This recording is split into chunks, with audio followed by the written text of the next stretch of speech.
ઓળખે, હાથ હાથ માલ ને હવેલીઓ ખડકો દુનિયા તમને નહીં ઓળખે, પણ રસિક બિહારી ચાર બ્યાન તે જહાન જાને વિદ્યા હરિ ધ્યાન તે કૃપાર તેરું દાન તે. પણ ચાર જણાને જગત કોઈ દી ભૂલતી નથી. એક દાતાને નથી ભૂલતી, એક શુરવીરને નથી ભૂલતી, એક ભક્તને નથી ભૂલતી અને એક કવિને નથી ભૂલતી. જસદણના મહારાજા આલા ખાચર જનની ફરી ફરી નહ જણસે આલખ સરીખો પુત્ર ગબે. એવો ઉદાર માણસ, એવો દાતાર માણસ. જનની ફરી ફરી નહ જણસે હવે આલન સરીખો પુત્ર ગબે. કવિએ એમ કીધું કે દીકરાઓને જન્મ તો જનેતાઓ ઘણાને દેશે, પણ આલા ખાતર જેવો દીકરો જગતને મળશે નહીં. જનની ફરી ફરી નહ જણસે આલન સરીખો પુત્ર ગબે. એ એટલા બધા દાતાર હતા, એટલા બધા ઉદાર હતા કે એમના આંગણે કોઈ પણ માગવા વાળો માણસ આવે કોઈ દી એને નિરાશ પાછા ન વાળતા. એમાં એક દી કારભારીએ એટલું કીધું કે મહારાજ આટલું બધું આપો, આટલું બધું આપવાનું તમે બંધ કરો. કારભારી, મારો કાઠીનો સ્વભાવ છે.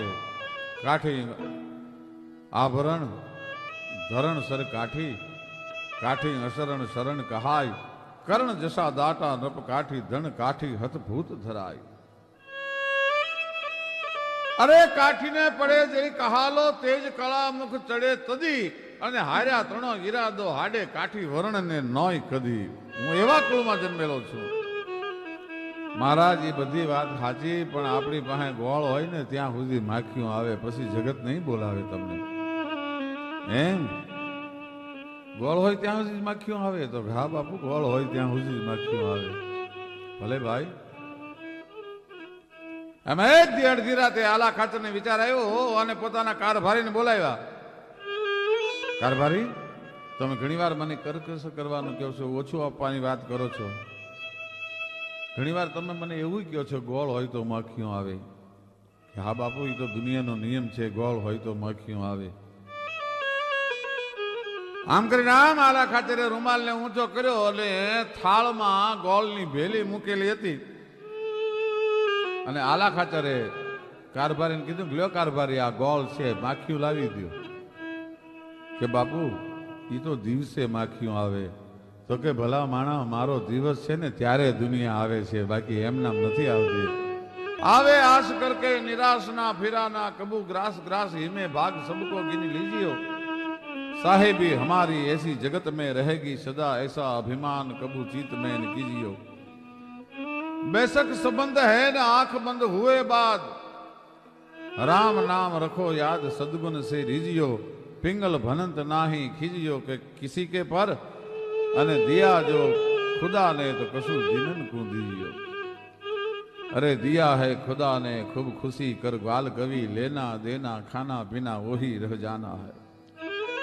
कहते कमीर उमराव बादशाह गए कर गए, कुछ ताका लगाना ठिकाना है. माटे हिलो मिलो प्यारे जन, बंदगी की राह चलो, जिंदगी जरासी वामे दिल बहलाना है. आवे परवाना बने एक हुन बाना, याते नेकी कर जाना फिर आना है न जाना है. नानकड़ो प्रसंग. मानस आपे કેટલું અમર થાતું હોય છે. બહુ સરસ પ્રસંગ છે.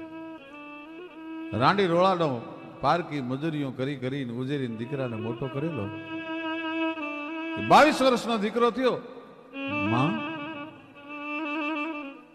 તારા ધાવણને ઘૂંટલે ઘૂંટલે ભારતીય સંસ્કૃતિનું પાન કર્યું છે. માં, મને હવે સંસારમાં મન નથી, મારી જગતની સેવા કરવી છે. અરે બાપ, આપણે ગરીબ માણસ, આપણી પાસે સેવા કરવા જેવું બીજું શું હોય? આપણે જગતની શું સેવા કરી શકીએ? પણ એક વાત કહું બેટા, આપણા 3 ગામના તરભેટે ઉનાળાની લૂ ફાટકતી હોય, ધોમ તાપતે હોય, મુસાફરો નીકળતા હોય, એના માટે પાણી પીવાની વ્યવસ્થા નથી. પાણીની પરબ કરીને તરસ્યા માણસને પાણી પા બાપ. એ ઝાડના છાયાની નીચે 3 ગામના તરભેટે જુવાન પાણીના માટલા લઈ અને ટાઢા કરી અને આવતા જતા મુસાફરોને પાણી પાય. એમાં 2 જણા એ રોજ પાણી પીવા માટે આવે છે. જુવાન પાસે કલાક બેહે છે, એની હારે વાતો સાંભળે છે, એની હારે સત્સંગ કરે છે. 1 દી 2 દી 3 દી 5 દી 1 મહિના સુધી 2 જુવાનો કાયમ આવ્યા. એટલે પાણી પાવા વાળો જુવાન પૂછે છે, ભાઈ તમે કોણ છો? રોજ કઈ બાજુ જાઓ છો? રોજ આ તડકાના તમે હું કામ નીકળો છો? ભાઈ દુનિયામાં અમારી ઓળખાણ અત્યાર સુધીમાં કોઈ સહન નથી કરી શક્યું. તારે લપમાં પડવાની જરૂર નથી, પણ તારી સેવાની જે ભાવના છે, તું તારા અમૃત જેવા ટાઢા ગોળાના પાણી પાસને ત્યારે અમારા હૈયામાં ઠારકો થાય છે. બાકી તું લપમાં પડેમાં અમારી ઓળખાણ દુનિયા કોઈ સહન ન કરી શકે. કે હવે તો કાળ આવે તોય મને એની બીક નથી, પણ તમારે ઓળખાણ આપવી પડશે. ત્યારે 2 જુવાનો જે હતા એ ઓલા પરબ વાળા જુવાનને એટલું કીધું કે અમે યમના દૂત છીએ ભાઈ. તારી ભક્તિ માથે, તારા સંસ્કાર માથે, તારી સેવાની ભાવના પર અમે પ્રસન્ન થયા. અમે સદેહે કોઈને દર્શન દેતા નથી, પણ તારી પાસે બેહી છે ને ત્યારે અમને ટાઢક બહુ વળે છે. એમ યમના દૂત છો તમે? જમદૂત છો? તો હા. એક મારું કામ કરશો? કે શું? કે મારે કેદી મરવાનું છે એ તમે જરાક ભગવાન પાસે જાઓ ત્યારે જોતા આવશો. ભલે બાપા. એ જમના દૂતો વયા ગયા. બીજે દિવસે એ જમના દૂતો જયારે પાછા આવ્યા ત્યારે પેલા એ બીજાને એમ કીધું કે જવાબ તારે દેવાનો છે. પણ ત્યાં તો આંખમાંથી દાડ દાડ દાડ દાડ આંગળાની ધાર થઈ. પાણી પાવા વાળો પરબ વાળો જુવાન પૂછે છે જમના દૂતને, જે રોવે છે એને, કે શું કામ રોવો છો તમે? તમારી આંખમાં આંસુ ન હોય, માણસનો જીવ લેતા તમને જરાય ડર ન લાગે, તમારામાં લાગણી ન હોય, તમે રોવો છો શું કામ? તે દિવસે એ જમનો દૂત એમ કે છે કે ભાઈ તને મારવાની કપરી કામગારી છે ને, તારો જીવ લેવાની જવાબદારી મારા ઉપર આવી છે. તારી હારે પ્રીતની મીઠી ગોઠડીઓ કરી, ઝાડવાના છાંયે બેઠા, તારા ટાઢા પાણી પીધા બાપ, અને તારો જીવ લેવાની જવાબદારી મારા ઉપર આવી છે. પણ કે મારું મૃત્યુ કેદી છે? કે તારા લગ્ન થશે, પરણ્યાની પહેલી રાત હશે, તું તારી પત્નીને મળવા માટે તારી મેડીના દાદરાના પગથિયાં ચડતો હોઈશ, ત્યારે મારે સર્પ બનીને તને ડંસ મારવાનો છે. જુવાને મનોમન નક્કી કર્યું કે હું લગ્ન કરું તો મરું ને, મરવું એકવાર, દુનિયામાં બધાને સાચું છે. સરિતા તણા જળ ને બહુ દોડ્યા, પછી દરિયો મળ્યો, અને યત્નો કર્યા જીવવા તણા, અંતે મરણ આવી મળ્યું. બધાને એક દી મરી જાવું હકીકતની વાત છે, પણ મારી જનેતા મને મરેલો નહીં જોઈ શકે. એટલે મારે મારી માં જીવતી છે ત્યાં સુધી લગ્ન નથી કરવા. પણ માના છેલ્લા શ્વાસ, દીકરાએ પૂછ્યું કે માં તારી જે છેલ્લી ઈચ્છા હોય એ કહી દે. કે મારા બાપ બીજું કાંઈ નહીં, પણ મારે તારા લગ્ન જોવા છે. મારો દીકરો પરણી અને ઘોડે સવારી કરી અને અમે ઈડરીઓ ગઢ જીત્યા રે, આનંદ ભયો, અમે લાખેણી લાડી લઈ આવ્યા રે, આનંદ ભયો.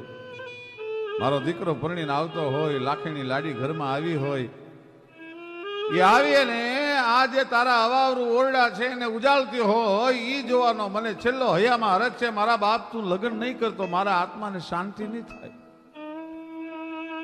જુવાને આંખ બંધ કરી. એમાં એક ત્રાજવું દેખાણું, એના 2 છાબડા દેખાણા. એમાં એક છાબડામાં કોકની દીકરીનો ચૂડલો દેખાણો, અને એક છાબડામાં પોતાની જનેતાનો પ્રેમ દેખાણો. અને કવિ એમ કે છે કે જનેતાનો પ્રેમ તેથી ચૂકી ગયો હતો. જુવાને નક્કી કર્યું કે હું જો લગ્ન કરીશ તો કોકની દીકરીનો ચૂડલો નંદવાશે, અને જો હું લગ્ન નહીં કરું ને તો મારી જનેતાનું દિલ નંદવાશે. આ બેમાંથી મારે કયો રસ્તો લેવો? પણ જનેતાનું દિલ જીતી ગયું ભાઈ. માનું દિલ જીતી ગયું. બોટાદગર કવિ લખે છે ને કે આકાશમાં વાદળી ચડે થોડી વાર વરહી ટાઢક કરીને વહી જાય. હાથ વરહે રે ઘડી કવ્યોમ વાદળી રે પણ જનની નો મેઘ મારે માસ રે જનની જોડ જગતમાં નહીં જડે રો. આખા જગતને પાવન કરવા વાળી ગંગા છે. એ ગંગાના નીર કોકદીક વધે ત્યારે માણસને ભરખી જાય. આ ગંગાના એ નીર તો વધે ઘટે રો પણ હરખો માના એ પ્રેમનો એ પ્રવાહ રે જનની જોડ જગતમાં નહીં જડે રો. જુવાનની જનિતાનું દિલ જીતી ગયું. જુવાને લગ્ન કરવાનું નક્કી કર્યું. પરણી અને લાડી ઘરે લાયા. જુવાન વિચાર કરે છે કે હમણાં મારી પરણેતરને મળવા માટે માઢ મેળીએ જાય છે. ત્યાં જમનો દૂત આવીને ઉભો છે, મને સર્પ બની દંશ ઠપકારશે, મારે મરી જવાનું છે.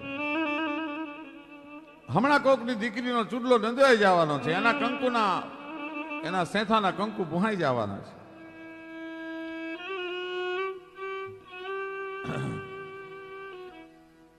અને એમાં એ ગામની ધર્મશાળામાં એક ગરીબ કુટુંબ ઉતર્યું છે. પત્ની એક બાળકને જન્મ દીધો છે અને એના ધણીને એટલું કહે છે કે મને ભૂખ બહુ લાગી છે, તમે જાઓ ગામમાંથી મને જમવાનું લઈ આવી દો, મને ખાવાનું લઈ આવી દો, મને બહુ ભૂખ લાગી છે, મારાથી રહેવાતું નથી. અરે ગાંડી, આ અજાણ્યું ગામ, અડધી રાતનો સમય, મને ખાવાનું કોણ દે? કે શેરીએ શેરીએ સાજ પાડી નીકળો, કોક હશે ધર્મવાળા આપશે હો, નહીતર હવે મારાથી ભૂખ સહન નથી થતી, હું મારા નવજાત બાળકને ખાઈ જાય છે, એટલી મને ભૂખ લાગી છે, મારાથી રહેવાતું નથી. અને એ મજબૂર ગરીબ માણસ પોતાની પત્નીની પેટની ભૂખને શાંત કરવા માટે થઈ અને આજ શેરીએ શેરીએ સાજ પાડતો પાડતો નીકળ્યો છે. કે ચમड़ी की भट्टी में आग लगी है कोई बुझाने वाला? એક ગરીબાએ ધર્મશાળામાં દીકરાને જન્મ દીધો છે, એના પેટ ઠારવા વાળું છે કોઈ? અને આયા જુવાન દાદરાના પગથિયા માંડ્યો ચડવા, કાટ કાટ કાટ કાટ કાટ દાદરાના પગથિયા ચડ્યો. જમનો દૂત આડો ઉભો રહી ગયો. બસ ભાઈ, મૃત્યુની તારીખ ક્ષણ આવી ગઈ છે, તારે મરી જવાનું છે. સાચી વાત છે. નવી આવેલી પરણેતર મારી મીડી ઉપર સાંભળે છે કે મારો ધણી, હું જેને 4 ફેરા ફરીને આવી, જેના નામનો ચૂડો ધારણ કર્યો, જેના નામનું સેથામાં સિંદૂર ધારણ કર્યું, એ મેં કાલની હારે ફેરા ફર્યા છે, હમણાં મરી જવાનો છે, શું કરવું? જમનાદૂતે કીધું કે એકવાર પ્રભુ ભજન કરી લે, ઈશ્વરને યાદ કરી લે, હમણાં એક ડંસ મારીશ એટલે તારું તાળું ફાટી જશે.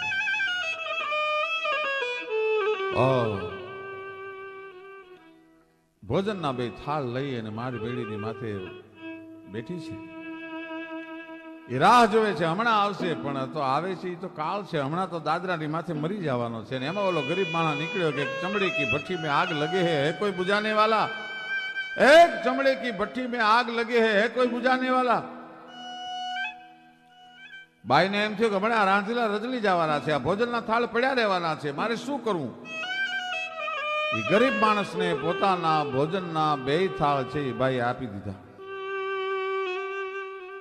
પ્રસવ થયેલો જેને દીકરાનો જન્મ થયો છે, એ ઓલી નવી પરણેતરે આપેલા ભોજનના થાળને આરોગી પોતાના પેટની ઉપર હાથ ફેરવી અને આભમાં લાંબા હાથ કર્યા, ગય ભગવાન, હે ત્રિલોકના નાથ, હે બ્રહ્માંડના અધિપતિ, મારી જેણે આંતરડી ઠારી હોય એનો ચૂડલો અખંડ રહેજો. અને સાહેબ જમનો દૂધ છે એ સર્પ બની ગયો ને મંડ્યો ડંસ ઠપકારવા. એક ડંસ માર્યો, બે ડંસ માર્યા, 100 ડંસ માર્યા, પણ જુવાન મરતો નથી. જમના દૂધને એમ થયું કદાચ ભૂલ થઈ ગઈ છે, ભગવાનની મારી ભૂલ થઈ ગઈ છે. મારો એક ડંસ મારું એટલે 1 સેકન્ડમાં માણસનું તાળવું ફાટી જાય. 100 ડંસ મારું, પણ આ જુવાન મરતો કેમ નથી? ભગવાન પાસે જઈને ફરિયાદ કરી, પ્રભુ ભૂલ થઈ ગઈ છે કે મારામાંથી ઝેર વહી ગયું છે? તો કે ભાઈ તારામાં ઝેરે નથી વહી ગયું અને એને મારવાની મારી ભૂલે નથી થઈ, પણ એની પત્નીએ એક ગરીબ માણસની પત્નીની આંતરડી ઠારી દીધી છે અને એનો આશીર્વાદ નીકળી ગયો છે. હે પ્રભુ, મારી જેણે આંતરડી અડધી રાતે ઠારી હોય એનો ચૂડલો અખંડ રહેજો. હવે મારા બાપની ત્રેવડ નથી કે એનો ચૂડલો ખંડિત થઈ શકે. આ દેવાની મજા છે. અને એના માટે કવિ કાગ લખે કે માનવીની પાસે કોઈ એ માનવી નો ગાવે, તારા દિવસો એ પૂછીને દુખિયા આવે રે. આવકારો મીઠો આપજે રે.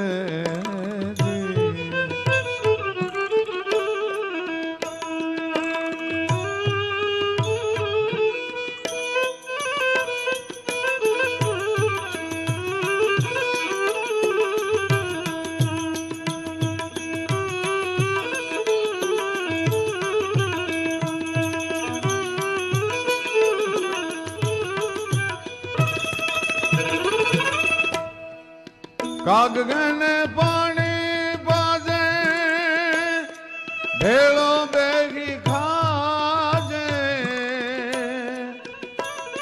એને જાપારે એ ખુદી તું મેલવાન જાજે રે. આવકારો મીઠો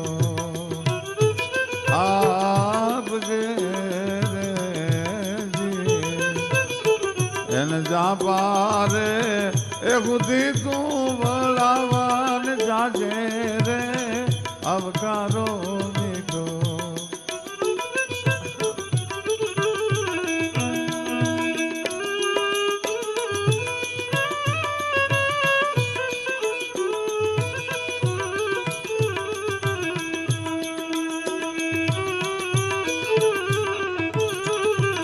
કાગને પાણી પાજે અને ભેળો બેહી ખાજે.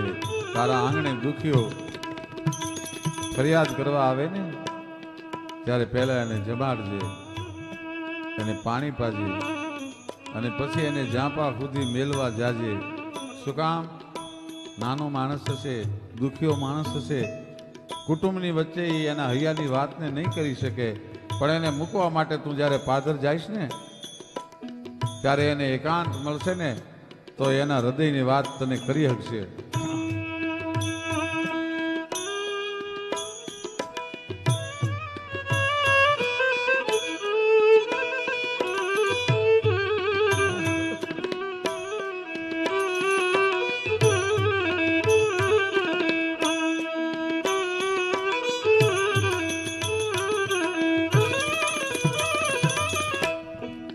વાત જેની સાંભળીને આડું નવજો જે,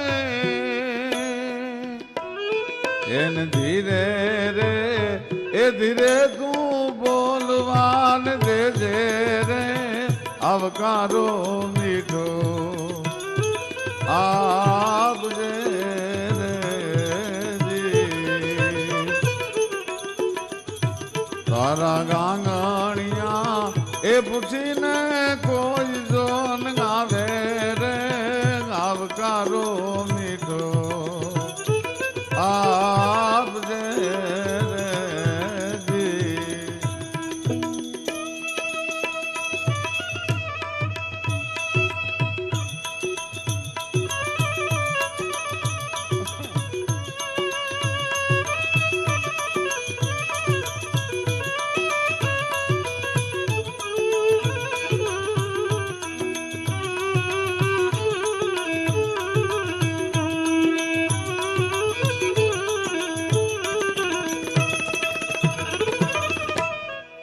કાગને પાણી પાજે ભેળો ભેગી ખાજે